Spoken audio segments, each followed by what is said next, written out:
Hello, viewers. Welcome back. Thank you for viewing. Today, we have a very, very special guest.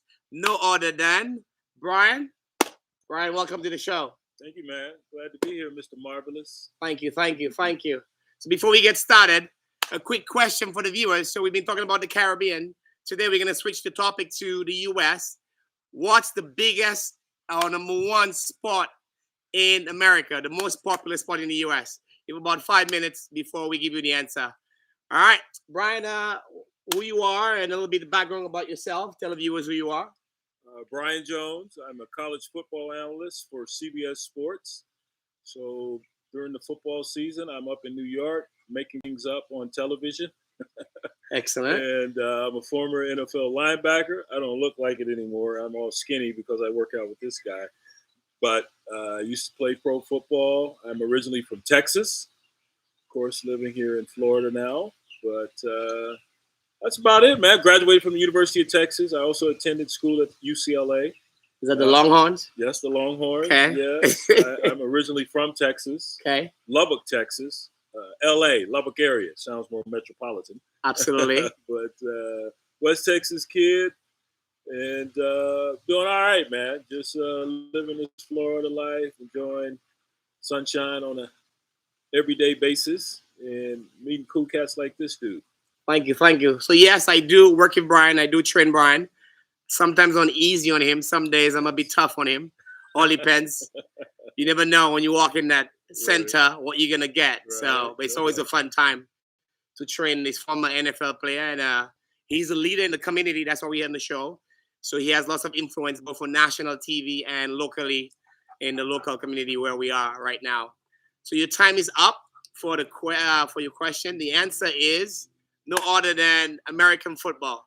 So that's the biggest sport in the U.S. Yep. And as you heard, Brian was an NFL player. Which team did you play for? Did you share that? Raiders. So Oakland Raiders? Or they were in L.A. when they LA? drafted me. Okay. The Indianapolis Colts and the New Orleans Saints. Fantastic. Yeah. And to get to that level before you get drafted, how was your training like? Well, it was pretty extensive.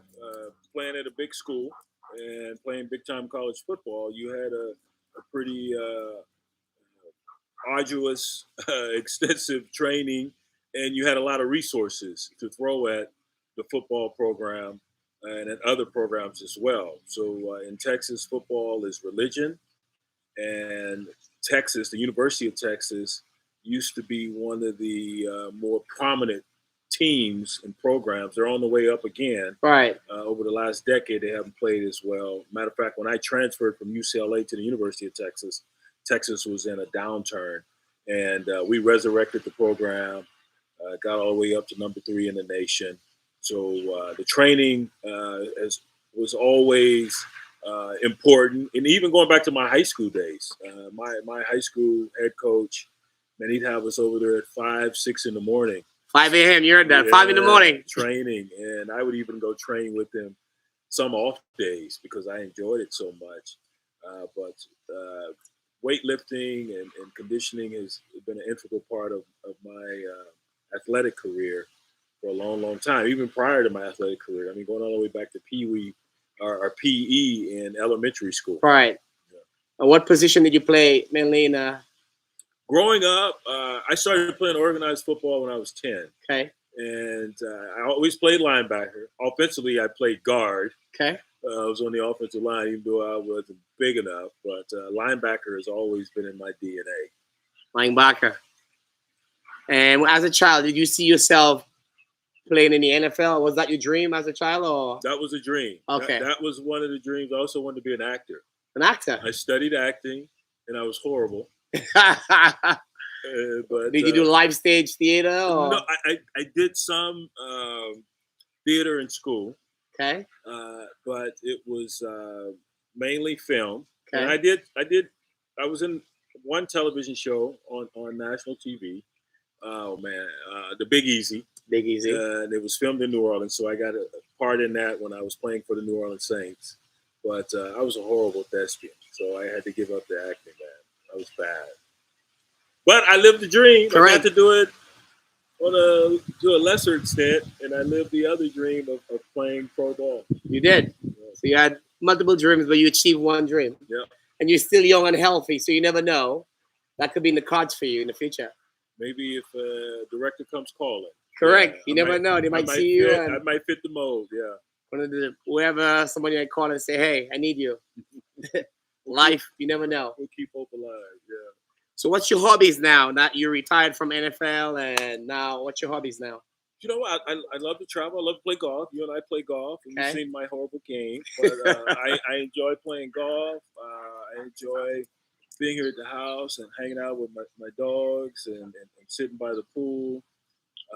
Recently engaged, and you know Bonnie. You train her as Congratulations. well. Thank you. So we are homebodies, really, and that's one cool thing about finding someone that you can coexist with, whom you can coexist, is that we like certain things. We like to eat, and she eats all day. Very important.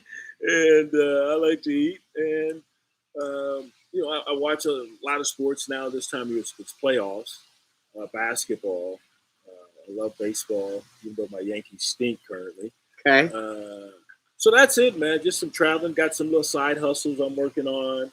That's keeping me busy. I'm in the home office on the computer all day, and so those things keep me busy in the off season. Fantastic.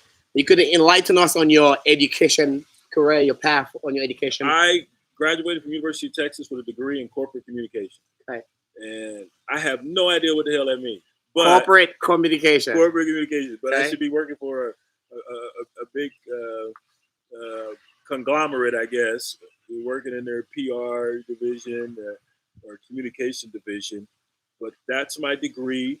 And I actually, after my NFL career ended, I went back to school to complete my degree. And it's the best thing I've ever done. Congrats. And went back and had a blast. Didn't have to worry about playing ball or any of that stuff. So it was just straight school, and it was so much fun. Fantastic. Yeah. Now you did a corporate communication. Currently, you are on national TV broadcasting. Mm-hmm. I believe that probably helped. That helped. Well, I asked my friends always say, "Well, we knew you were going to be in TV because you like to talk so much." Wait a minute, I don't talk that much, but. We had a television station at my high school. It was a fledgling television station that started my senior year in high school. And so I got some education there. And I also had an internship at a local network, our NBC network in Lubbock. So that was more tutoring, if you will, for the broadcasting. And I've hosted radio shows. I co-hosted a national sports talk radio show for CBS Sports Radio. So I've been well versed in the media, and it's fun. You do the homework, and you like the people you work with, and it's really, really cool. And that's been my experience for the most part. A lot of work once the season rolls around, but yeah, it's fun, man.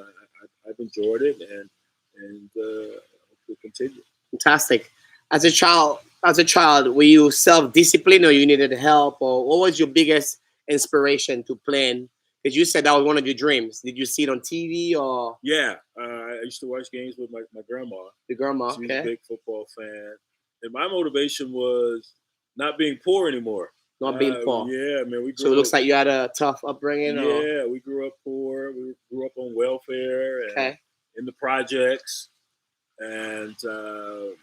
So my whole goal was to get out of that existence, and I made great grades all throughout until I got to college. Then I went, wow. My first stint in college, not when I returned after the NFL, but was always a pretty good student. So that was my motivation, man. And to get out from. And we had to, back in high school, they had no pass, no play. So if you didn't make the grades, you couldn't play. And so good for discipline also. That was more discipline.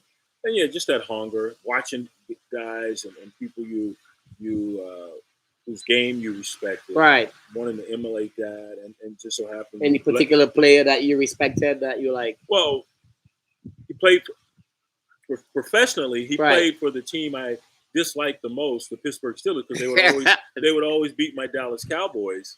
But there was a linebacker, Jack Lambert. That was my guy. He was mean and nasty, man, and he'd always beat up on my Cowboys.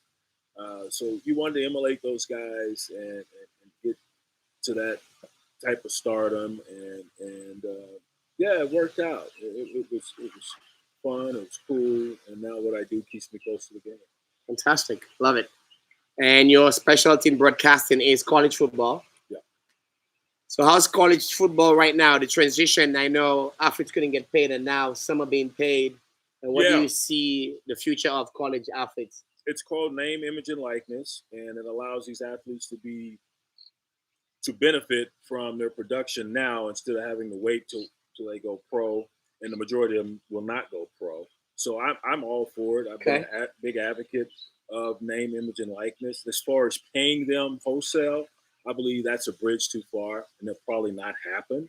And even now with name, image, and likeness, it's about the free market. And there are certain players that can make a killing in college. They make a lot of money.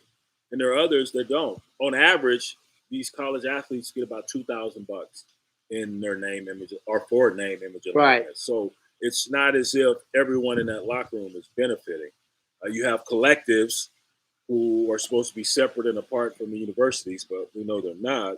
And they come in and they have assisted in the name, image, and likeness, and giving some of the lesser known players or lesser known positions, or I shouldn't say lesser known positions, not as high profile positions, giving them some money and opportunities to realize some cash via name, image, and likeness. But as far as where it's going, man, it's so crazy with realignment, teams leaving conferences and story conferences going to other conferences, and the transfer portal kids being able to leave, and not just once but a couple of times.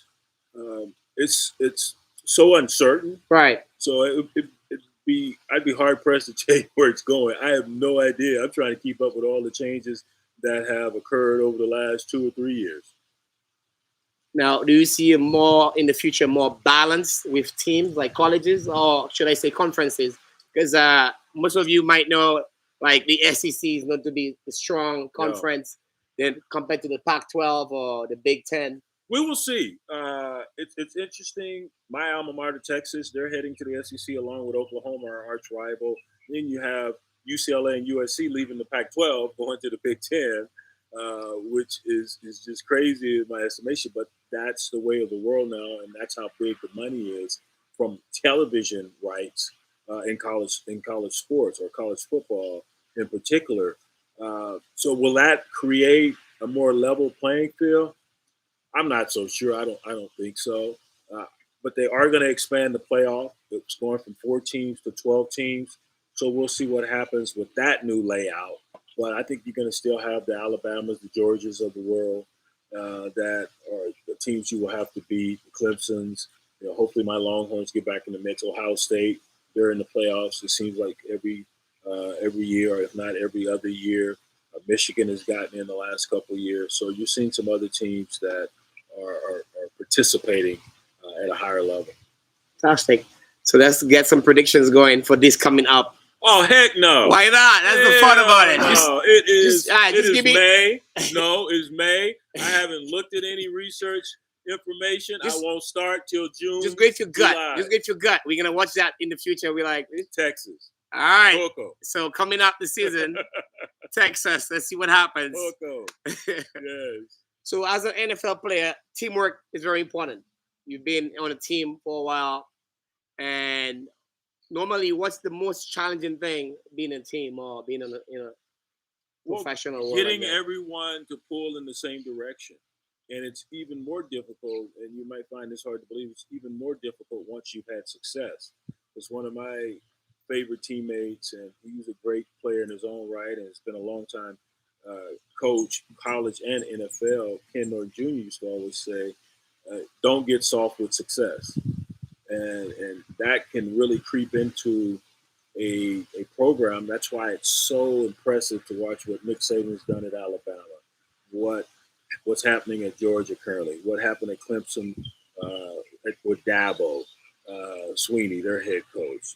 That consistency is amazing. It's one thing to do it for a couple years, but do it for a decade or more is very spectacular. So the key is have everyone pulling in the same direction, and also those guys in the locker room, they have to hold each other accountable. And that's when you're cooking with gas. If the coach has to always crack the whip, if you will, you're going to be in trouble. You have to take ownership of that team, and you hold each other accountable. And that's when all right, we have something here. There's synergy and there's cohesiveness. And so we all have the same goal and the same focus. We've got a great opportunity to be successful. I love what you said. Don't get soft with success. Yep. And that's powerful. I never heard that before, but I could see it's like, okay, when you become successful, don't think that's it. You got to still put in the work, put in the grind, that 5 a.m. alarm, that late night, show up early, leave late. Yeah, that's it, man. I love it. Mm-hmm. Do not get soft with success. Soft with success. Don't do it. Don't get soft with success. Now, as we know, soccer, or we say football internationally, is the biggest sport in the world, probably. Yeah. Do you see the NFL, American football, getting that big on the national stage? Yeah, they have some tentacles that reach across the pond. As you know, every year there are games in London. Yes. They're going to have games in other European countries as well. They've had camps, held camps in Africa. So the NFL is becoming global. There's a global reach, and there's leagues that are popping up locally in those European locales. So yeah, it's continuing to grow, and you get players that are being developed in those areas. So that's going to only strengthen and expand the drafting pool. Excellent. What has been the most toughest learning experience for you in life? The toughest? Yeah, something like wow, like give you a wake up call. When I was transitioning out of the NFL, I didn't know what I was going to do next. So kind of like retirement. Yeah, and I went nuts. I was living in Los Angeles, and I was just partying all the time, blowing money, and I didn't know what the heck I was going to do with the rest of my life. And this goes back to something I shared earlier, that acting. And I remember seeing there's a very popular show here every Sunday evening called 60 Minutes. Yes, I grew up watching that show. There you go. I love it. It's in the Caribbean, St. Lucia. It's a big show also. Yeah, love I learned a lot about it. I every Sunday, I used to be glued to the TV, and I was a little boy. Yeah, man. Yeah, I got excited. Same here. And I still watch it and record it every Sunday if I'm not home. So I'm watching an episode, and they did a piece on Denzel Washington. So this is 1999, 2000. And January 2000 or December 1999, I think it was January 2000. Right. And they did this expose on Denzel Washington. And this is when Denzel was already very popular. And he was describing how he disliked or he lamented the scripts he was receiving. Absolutely. Yeah. And I was like, here I am trying to be an actor. And Denzel can't even get any good scripts. What the hell is wrong with me? And so, man, I got on my knees and I prayed. And God directed me back to school. And that was a pivotal time in my life because I didn't know what I was going to do. I sold everything I owned. I moved back to Texas and I enrolled in school. And everything just fell in place once I made that decision. Wow. So you prayed about it and everything fell into place. I got enrolled and they said, all you have to do is this and that. And man, it was amazing. So I went and just back to school, and that's when the broadcasting really took off. Started doing some local things. I'll tell you a good story. So when you're listening to a game on TV or radio, correct, there's someone that has a little satellite dish. It's called a parabolic mic. Right. I had to carry that parabolic mic. So I'm fresh out of the NFL, and this is my job. I'm on the sideline carrying this parabolic. And my buddy told me something that still sticks with me today. He said, if you have nothing in your pocket, put your pride in your pocket. I love that. And sometimes the moral of the story, sometimes you got to take a few steps back to take one forward. And so I did that. I humbled myself and I went back to school. I took that job and the lady had promised her, hey, she'd already given the sideline reporting job to someone else. Said, I promise you, I'll give it to you next year. And true to her word, I became the sideline reporter. I started doing some local radio. I hosted the TV shows for the head football coach at Texas and the head basketball coach. And it just grew from there. But all from that one little prayer, man. It took me out of that environment, took me back to Texas, and the rest is history. Love it. So it's never too late to go back to school or to believe in your dream, no matter what it is. Yeah. You just heard it, a great testimony. Yeah, and you never know where this life and this journey is going to take you. And I love a quote from Oprah Winfrey. She says, failure is God's way of telling you you're moving in the wrong direction. And while we don't want to quit or give up, we have to have enough common sense to know, okay, this isn't working. Right. And let's try to reset, something. go back to the drawing board. Right.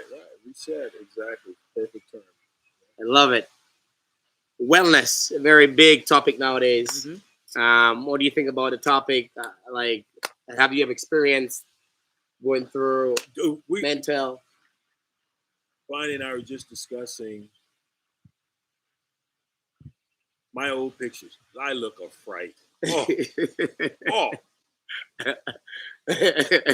Huge. I let myself go. Wasn't working out as much. And I'll give credit to my ex-wife. She became a nutritionist. And she got me to start thinking about and eventually slowly gravitating towards eating more healthy foods. And it transformed my life. That, along with the yoga and the kickboxing. Really, I was doing the yoga. Right. I still wasn't eating correctly. Right. And I needed more cardio. So the lady at the yoga studio in New Jersey, she was a trainer as well. She said, you got to come to my kickboxing class. You got to come to my kickboxing class. So I started going to kickboxing class. And I started eating healthier. And, man, I had to buy a whole new wardrobe in about 5 months. Wow. It was amazing. I got up to about 260, 270. I was huge. Swollen. And I look at some of those pictures now. Wow. And I obviously aged better, Definitely. feel better, look better. So wellness was important until it wasn't. And then it became important again. I learned how to eat correctly and what to eat, when to eat. And so, yeah, if you're feeling good, man, you're going to perform well in life. And so that's one of the great things about wellness is feeling good. So you got to put the right foods in your body. Definitely. You heard it. So what you eat is very important and how you take care of your body. So what you put in, the energy, you're going to get back what you put in your body. And it's also important for your mental state. As he said, Brian was big and he changed what he ate and he started working out. And you don't have to go excessive. Nope. As I said, yoga and kickboxing, things are light. You don't have to go to extreme. Light walks, 30 minutes could change your mental state and your physical state. Yep. As you said, if you feel good, you're going to look good and your mental going to trigger your mind. Thanks for sharing that. You got it. Nah, no problem, man. I put it all out there, dude.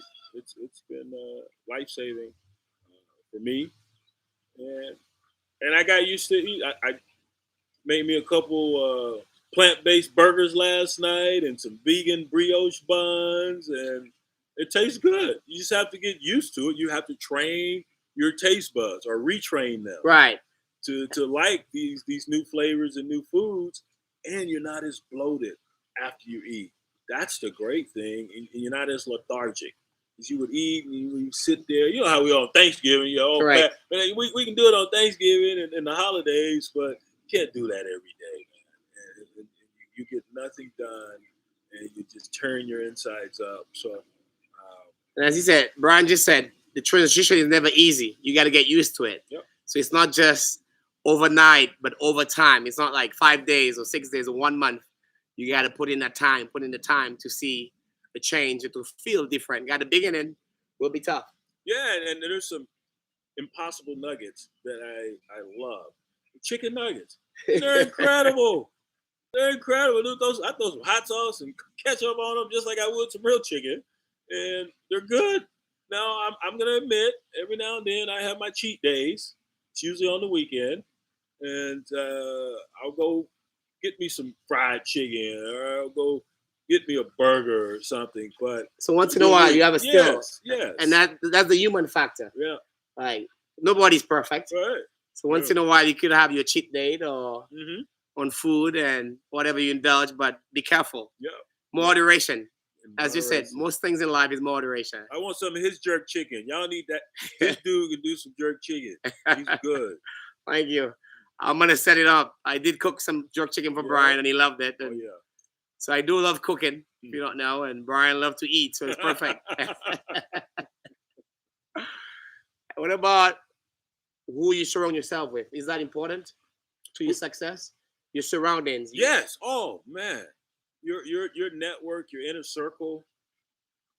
You want to be around people who are positive. I don't like negative people. I'm not gonna interact with negative people. I want people, as we were discussing earlier, that team. Well, you have a team out in society too. The people you congregate with, that's a team, and so you want to be around people that are positive and they're helping you grow, and you're helping them grow. That's also key for your success, man, and your state of mind, your mental health. So why be around someone that's always woe is me and complaining and it's someone else's fault, blaming others? Nah, I want some people that are going to help enlighten me and I can learn from. We were at a wedding, a buddy of mine, a couple weeks ago in the Dominican Republic, and some of the brightest people. He's a bright dude, so I knew these other guys that I didn't know were going to be bright, and we're all on a text thread. And the conversations are incredible. It just runs the gamut from topic to topic, some more serious than others, but everyone has a perspective, and they're able to convey their opinions in an intelligent, cogent manner. And I love that. I want to be around people that I can learn from. I don't know everything, and I'm constantly trying to learn more. Love that. Never stop growing. No. Looking back in history, any great leaders that you inspire or like you respect? We have lots of great leaders looking back in history. The one I've met on 2 occasions, Barack Obama. Okay, Barack Obama, great job influencing this young man. Yeah, just in his, growing up in America in the civil rights movements, the Malcolm X's of the world, the Martin Luther King Jr.'s of the world. There are others who may not get as much recognition. You're going way back, Frederick Douglass, W.E.B. Du Bois. The trailblazers for Black folk in America, and I would say it extended outside of America as well, because you look at the travels that Malcolm X made, and even Martin Luther King. Coming to America. That's what he said, Martin Luther King. I just went all coming to America. You don't know Martin Luther King? Yeah, I do. You lied.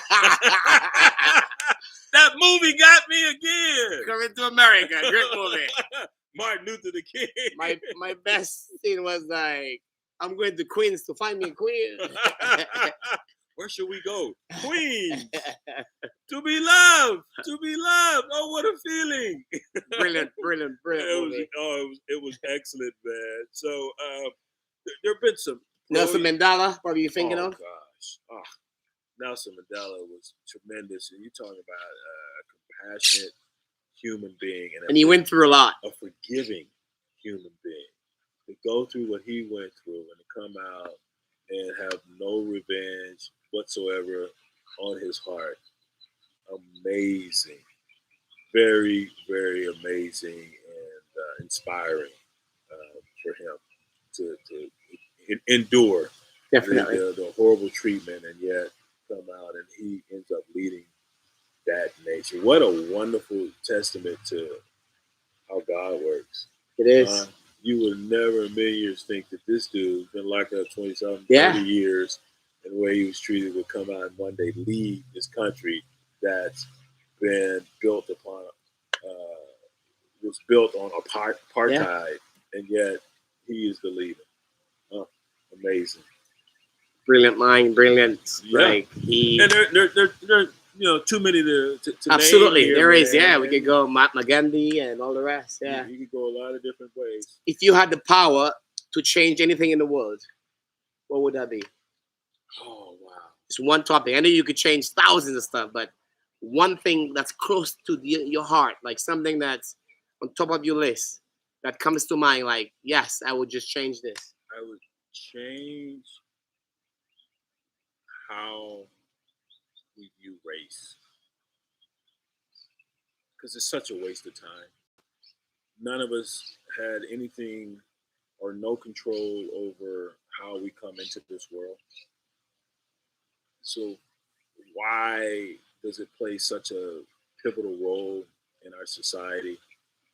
I hate that, and it has for a long, long time. I mean, you black folk didn't get to St. Lucia on your own. Very true. You're African descent. Yeah, All very those, true. Yeah, all those yeah, islands are yeah, African.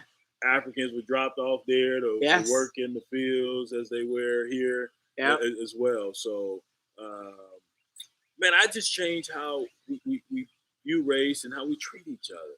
I'm sick of all this infighting. I just want to get along I love it. and just make it a fair world. You're not going to always get what you want. Very true, because But- life will never be fair. Yeah. Never will be. No, But in No. terms of race, you want that to just be open. just be open. Everyone be cool with Love. everyone. Yeah. What's wrong Excellent. with that? Thanks for sharing that. You got it. And we're wrapping up the time. Any final words for the younger generation, the youth out there who's inspiring to be an actor like you? Never made it, but they're inspiring to. But you did get the NFL dream of becoming an NFL player. Yeah. Any words of advice, any words of wisdom for those kids out there as a leader? In my eyes, you're a leader. So I thank you for appreciate being that. here. You're a leader too, man. Thank you. I've enjoyed practicing at your gym for a number of years now. There's no substitute for hard work. You have to put the work in. It's not just going to happen. And believe in yourself when others won't. We were talking about who you hang out with. There are going to be people in your circle that may not believe how you believe. You got to lead them to the wayside, man. Like, nah, okay, you go over there. I still love you, but I've got something else on the brain that I want to accomplish. So believe in yourself and don't allow anyone to tell you you can't accomplish whatever that goal or dream happens to be. Do not let anyone, I don't care if it's a family member, girlfriend, a boyfriend, whatever. No, you have to take ownership and make that dream come true. And there are going to be some obstacles. There are going to be some stumbles, and there are going to be mistakes made, but you keep fighting. You never, ever give up. You cannot give up. All right? There you have it. Words from a leader, from an NFL player, and an aspiring to be an actor one day in the box office. One day. Over. Never over. Martin Luther the King. Viewers, thank you for vibing with Mr. Marvelous and Brian Jones. Thank you. What's up, St. Lucia? I was there last year. Yes, you were. I took a visit to St. Lucia. Yeah, that was cool. And remember, be marvelous.